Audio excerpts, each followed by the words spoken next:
இந்த உதைபந்தாட்ட போட்டிகளில் கண்டு களிப்பதற்காக 500 மில்லியன் விண்ணப்பங்கள் அல்லது டிக்கெட்டுகளை பெறுவதற்கான 500 மில்லியன் விண்ணப்பங்கள் ஃபீஃபாவிற்கு அனுப்பப்பட்டிருக்கின்றன. அப்பொழுது 500 மில்லியன்கள் என்பதில் ஒருவர் ஒரு டிக்கெட்டை எடுப்பதாக இருந்தாலும் அல்லது 1லிருந்து 4 வரையான டிக்கெட்டுகளுக்கு கொடுக்கப்படுகின்ற அனுமதியாக இருக்கின்ற காரணத்தில் 2 ஏறத்தாழ நாங்கள் ஒரு சாதாரண அளவாக பார்ப்போமாக இருந்தால் 2 பில்லியன் மக்கள் இந்த போட்டிகளை பார்க்க விரும்புகின்றார்கள். ஆனால் அதற்காக 2 பில்லியன் மக்களை விடுவார்களா என்றால் இல்லை.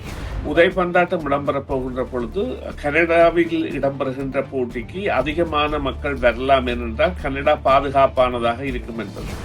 இந்த ஐஸ் படையினரால் அந்த காலகட்டங்களில் இந்த விளையாட்டு மைதானங்கள் அமைந்துள்ள நகரங்களில் செயற்படுவது என்பது மிக மிக கடினமாக இருக்கும். அதேவேளை இந்த விளையாட்டை காண வருகின்ற ரசிகர்கள் அமெரிக்காவின் வேறு பகுதிகளுக்கும் பயணம் செய்பவர்களாக இருப்பார்கள். அது இடம் பார்ப்பதற்காகவோ அல்லது தங்களுக்கு தெரிந்தவர்களை சந்திப்பதற்காகவோ அல்லது உறவினர்களை சந்திப்பதற்காகவோ இருக்கலாம். அவ்வாறான ஒரு கட்டத்தில் இவர்கள் எவ்வாறு செயற்பட போகின்றார்கள் என்ற கேள்வி இருக்கின்றது. எனவே நீங்கள் அந்த கேட்ட கேள்வியை மாதிரி சில வேளைகளில் அந்த நேரங்களில் தவிர்க்கப்படக்கூடிய சந்தர்ப்பம் இருக்கலாம் என்றுதான் நம்புகின்றேன். டொனால்ட் ட்ரம்ப் அவர்கள் இவ்வாறு செயற்படுவதற்கான காரணம் கூட ஃபீஃபா என்கின்ற உதைபந்தாட்டத்திற்கு முதல் அங்கே ஒரு சாதகமான சூழ்நிலையை கொண்டு வருவதற்காக அல்லது சாந்தப்படுத்துவதற்கான நிலைமையாக கூட இருக்கலாம். அந்த போட்டிகளில் அதிகமாக டிக்கெட்டுகள் விற்கப்பட்ட போட்டியாக புளோரிடாவில் இடம்பெற போகின்ற கொலம்பியாவுக்கும் போர்ச்சுகலுக்குமான உதைபந்தாட்ட போட்டிக்கான டிக்கெட்டுகள் என்பன அதிக அளவில் விற்பனை செய்யப்பட்டவையாக இருக்கின்றன அல்லது அதிக அளவு ரசிகர்களை கொண்டதாக இருக்கும்.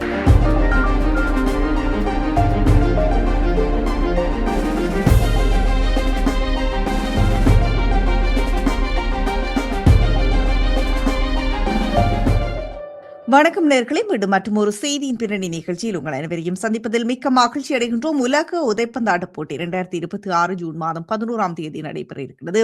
கனடா, மெக்சிகோ, அமெரிக்கா ஆகிய 3 நாடுகளில் நடைபெற இருக்கிறது. அது ஒரு பக்கம் இருக்க, அமெரிக்க ஜனாதிபதி ட்ரம்பினுடைய செயற்பாடுகள் குடியேற்றவாசிகளுக்கு எதிராக இருக்கின்றது. இது பற்றி பேச போன்றோம். உதைபந்தாட்ட போட்டியில் என்ன மாற்றங்கள் வரப்போகின்றது அப்படி சொல்லி பேச போகிறோம். தகவல்களை கேட்டறிவதற்காக சுரேஷ் சர்மாவை இணைத்துக் கொள்ள போகணும். வணக்கம் சுரேஷ் சர்மா. வணக்கம். வணக்கம் சுதர்ஷினி. வணக்கம் நேயர்களே. ஆமா, மீண்டும் வரவேற்கின்றோம் நிகழ்ச்சிகளுக்கு. உலக உதைப்பந்தாட்ட போட்டி நாங்கள் ஏற்கனவே குறிப்பிட்டது போல 2026ஆம் ஆண்டு ஜூன் மாதம் 11ஆம் தேதி ஆரம்பமாக இருக்கின்றது. கனடா, அமெரிக்கா, மெக்சிகோ ஆகிய நாடுகளில் நடைபெற இருக்கின்றது. அது ஒரு பக்கம் இருக்க, டொனால்ட் ட்ரம்ப் ஐஸ் என்ற படை ஆட்களை தொடர்ந்து கைது செய்து வருகிறது. இந்த கைதுகள் உலக கிண்ண போட்டியில் ஏதாவது மாற்றத்தை, தாக்கத்தை ஏற்படுத்துமா? ரசிகர்களினுடைய வருகையில் என்னவாக இருக்க போனது? மாற்றங்கள் வரப்போன்றதா? இப்படி ஐஸ் படை கைது செய்வதனால் குடியேற்றவாசிகள் வேறு வேறு நாடுகளில் இருந்தெல்லாம் இதுக்கு வருகை தருவார்கள். ஆகவே குடியேற்றவாசிகளின் எண்ணிக்கையில் மாற்றங்கள் ஏற்படுமா என்ன நினைக்கின்றீர்கள்?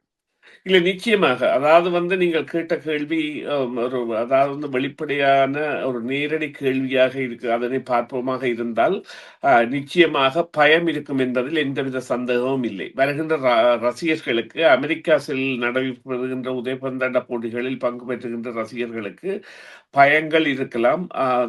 குடும்பமாக தற்பொழுது குடும்பம் அப்படி வருபவர்களுக்கு.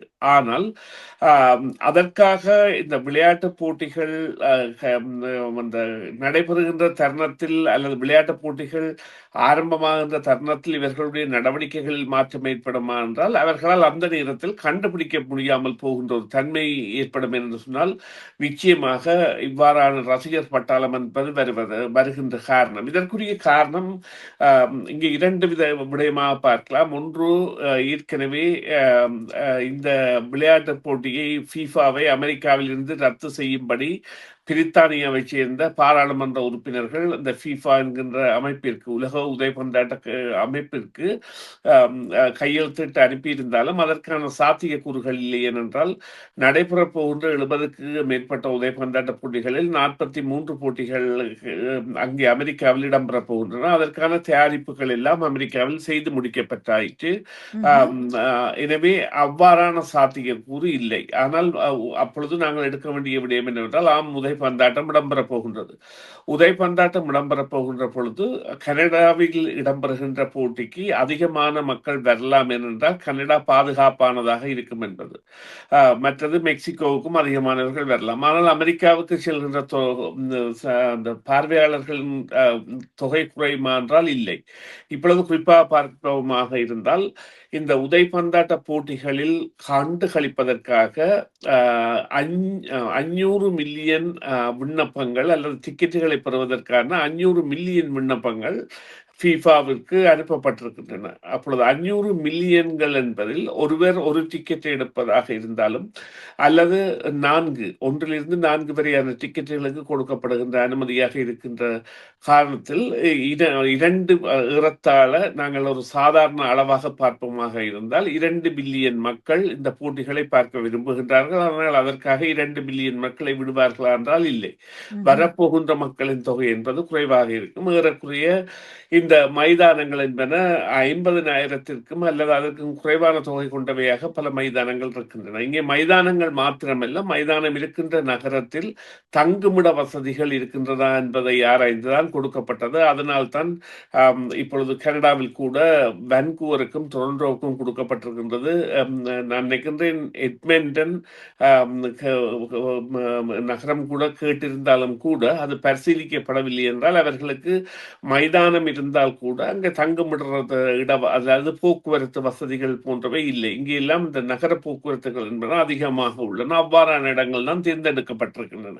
ம்ஹ்ம். எனவே இந்த வருகின்றவர்கள் தொகை என்பதில் மாற்றம் இருக்காது.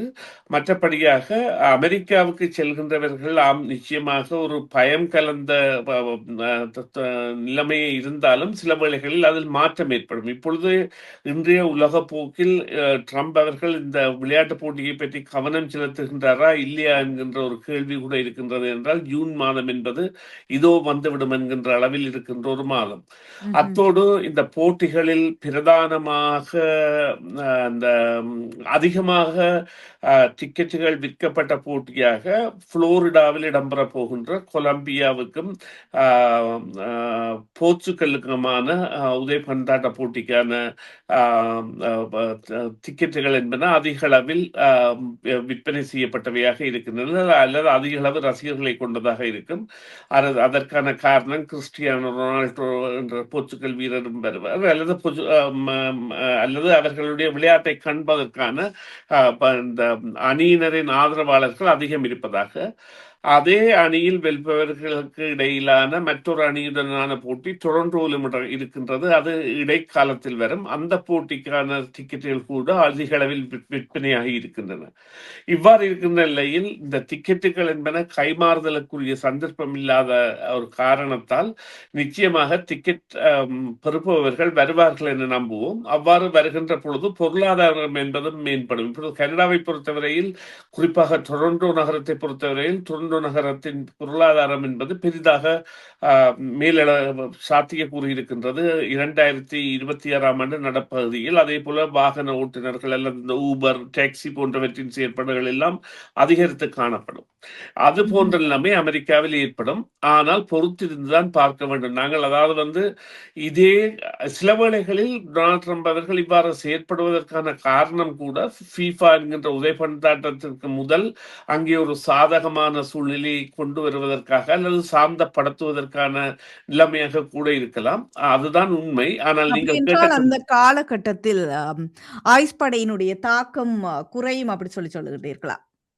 இல்லை, அவர்களுக்குரிய சிக்கல் என்னவென்றால், அவர்களே இல்லை ஐஸ் படை என்பதை அதிகரிப்பதற்கு $100 பில்லியன் மேலான பணத்தை ஒதுக்கி, அவர்களுக்கான திட்டங்கள் எல்லாம் வகுக்கப்பட்டு, பல நடவடிக்கைகள் எடுக்கப்படுகின்றன. குறிப்பாக சோமாலியாவிலிருந்து இந்த விசா மறக்கப்பட்டவர்கள் எல்லாம் அங்கே பிரச்சினை அதிகம் என்று செல்லாமல் இருந்த காரணங்கள் எல்லாம் தவிர்க்கப்பட்டு அனுப்பப்படுகின்ற நடவடிக்கைகள் எல்லாம் இடம்பெறுகின்றன. அவ்வாறு பல நாடுகளுக்கு இடம்பெறுகின்றன. இருந்த பொழுதிலும் இந்த ஐஸ் படையினரால் அந்த காலகட்டங்களில் இந்த விளையாட்டு மைதானங்கள் அமைந்துள்ள நகரங்களில் செயற்படுவது என்பது மிக மிக கடினமாக இருக்கும்.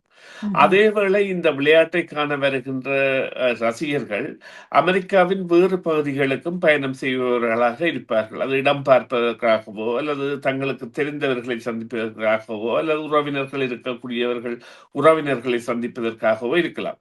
அவ்வாறான ஒரு கட்டத்தில் இவர்கள் எவ்வாறு செயற்பட போகின்றார்கள் என்ற கேள்வி இருக்கின்றது. எனவே நீங்கள் அந்த கேட்ட கேள்வி மாதிரி சில வேளைகளில் அந்த நேரங்களில் தவிர்க்கப்படக்கூடிய சந்தர்ப்பம் இருக்கலாம் என்றுதான் நம்புகின்றேன். சரி. நன்றி சுரேஷ் சர்மா. உங்களுடைய தகவல்களுக்கு, கருத்துக்களுக்கு மீண்டும் ஒரு பொழுதில் சந்திப்போம். நன்றி, வணக்கம். நன்றி சுதர்ஷினி. நன்றி நேயர்களே. மீண்டும் ஒரு பொழுதில் சந்திப்போம். டிவிஐ யூடியூப் சேனலில் இணைந்திருக்கும் நேயர்கள் அனைவருக்கும் எமது நன்றி. எமது காணொளி தொகுப்புகளை தொடர்ந்து நீங்கள் பார்வையிடுவதற்கு கீழிருக்கின்ற பெல் பட்டனை அழுத்துவதனூடாக நோட்டிபிகேஷனில் பல காணொளி தொகுப்புகள் உடனுக்குடன் உங்களை வந்து சேரும். அருகில் இருக்கின்ற முக்கிய காணொளி தொகுப்புகளையும் பார்வையிட தவறாதீர்கள்.